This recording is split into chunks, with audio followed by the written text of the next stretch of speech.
rahimakumullah. Agar hidup kita bermakna, maka Al-Quran memberikan panduan dan petunjuknya. Dan Al-Quran sudah mengawali seperti firman Allah di surah Al-Mu'minun ayat 115, afahasibtum annama khalaqnakum abathan, apakah kalian mengira kami ciptakan kalian itu main-main tanpa tujuan, tanpa makna?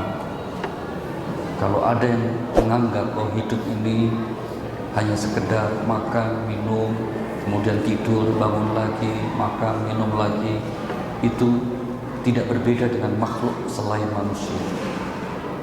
Namun karena manusia makhluk yang paling dimuliakan Allah, hidupnya harus bermakna. Bagaimana agar bermakna? Al-Quran paling tidak memberi petunjuk 3 hal.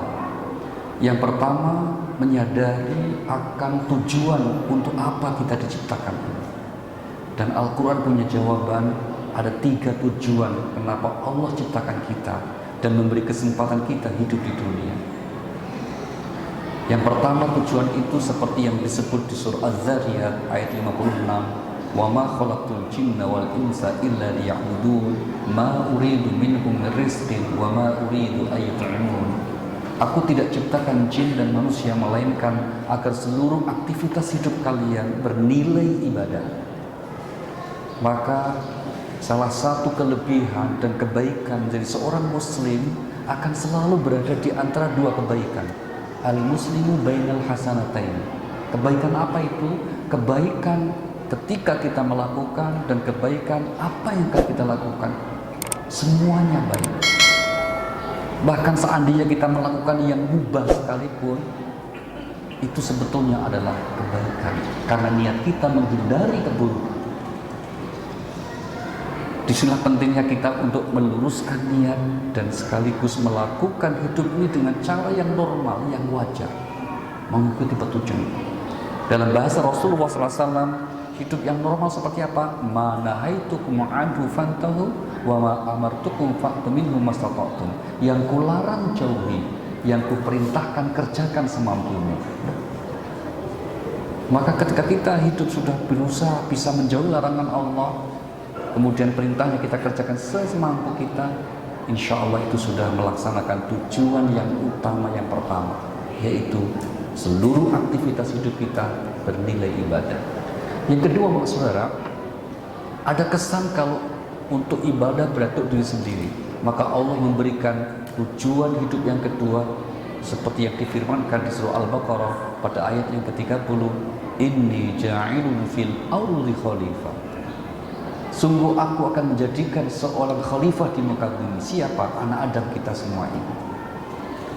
Allah tidak memberikan amanah ini kepada malaikat, kepada binatang apalagi, termasuk kepada jin. Tapi amanah kekhilafahan ini diberikan Allah kepada manusia, yaitu apa? Untuk mengelola kehidupan ini dengan sebaik-baiknya. Namun Allah wanti-wanti mengingatkan bahwa dalam melaksanakan tugas kekhalifahan itu jangan sampai bersikap berlebihan, seperti yang dikhawatirkan oleh para malaikat ketika mendengar informasi itu. Ataj'alu fiha may yufsidu fiha wa yasfiku dima'. Apakah engkau akan membuat makhluk yang kerjaannya menumpahkan darah dan membuat kerusakan, wahai Tuhan?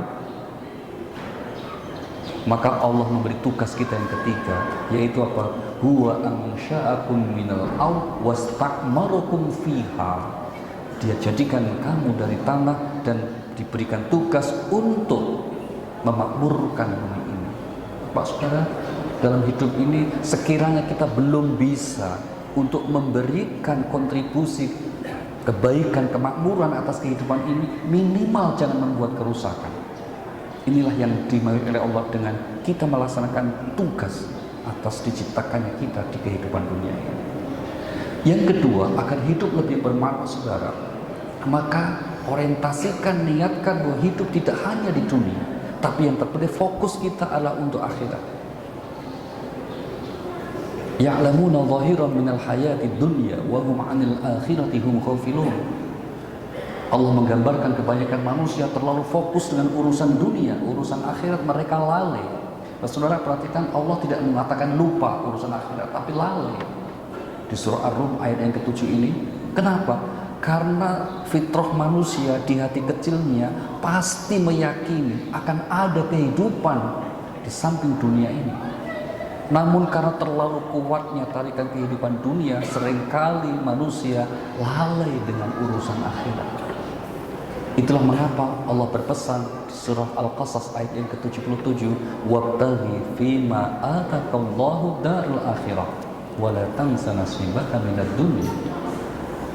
Carilah kebahagiaan hidup akhirat dengan apa yang dikaruniakan oleh Allah di dunia ini. Kita diberikan kesempatan hidup, kita diberi waktu umur, kita diberikan rezeki, kita diberikan nikmat. Semuanya orientasikan untuk kebahagiaan akhirat. Namun jangan lupakan bagian di dunia. Kenapa? Karena kita masih tinggal di dunia. Inilah sosok kehidupan seseorang yang akan bermakna surat.